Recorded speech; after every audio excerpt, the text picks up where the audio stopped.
SIR এর প্রথম রাউন্ডে নিশ্চয়ই তৃণমূল জিতেছে এবং নির্বাচন কমিশন হেরেছে। অনেকেই বলবেন বিজেপির কার্যকর্তারা কি করছিল?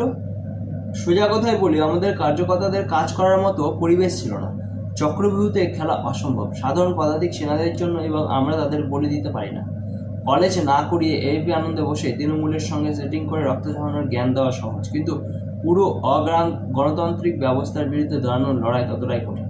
নিজের স্টুডিওর বাইরে 2 ফোঁটা রক্ত ঝরিয়ে জ্ঞান দিন বিশুদা।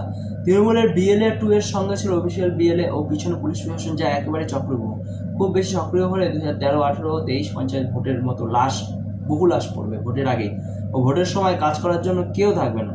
তার উপর 4 জন BLA-র বিরুদ্ধে FIR না করে মুখ্যমন্ত্রী তৃণমূল মনোবল বহুগুণ বাড়িয়ে দিয়েছে। এক্ষেত্রে আমরা কিছুটা ব্যাক ফুটে অস্বীকার করে লাভ নেই, কিন্তু বিজেপি তো আর ইলেকশন কমিশন না, তাদের কাজ তাদেরই করতে হবে। কিন্তু যেখানে পদাতিক সেনা কাজ না করে সেখানে বোমাস্ত্র ব্যবহার করতে হয়, সেটাই করছে নির্বাচন কমিশন। প্রথম অর্ধে হেরে খেলা ছেড়ে দেয়নি দ্বিতীয় অর্ধে, আর সেই জন্য চিচুড়ার বৃদ্ধ ভাদ্র মাসের কুকুরটি এই শীতে পাগল কুকুরের মতো রাস্তায়। 4000 পর্যটক ক্যামেরা নিয়ে ভোটারদের সঙ্গে কথা বলা BLA 2 এর ঘাড় ধাক্কা প্রমাণ করে এইবার ডিফেন্স ও অফেন্স দুটোই মজবুত। অর্জুন জানতো তারা কৌরবদের মতো পদাতিক সেনা জোগাড় করতে পারবে না। তার উপর নারায়ণী সেনা শ্রীকৃষ্ণ দিয়ে দিলেন দুর্যোধনকে, আর নিজে যুদ্ধে নামলেন না। তাই আগের 12 বছর সে বিভিন্ন অস্ত্র জোগাড় ও অস্ত্র শিক্ষা করেছে, ঠিক তেমনি অস্ত্র শিক্ষা নির্বাচন কমিশন প্রস্তুতি নিতে নেমেছে। 2013, 18, 23 বিভিন্ন পুর নির্বাচন ও 2021 বিধানসভার মোটামুটি কোনো না কোনো তাস আপনারা খেলেই দিয়েছেন, সেটা দেখে খেলতে নেমেছে তারা।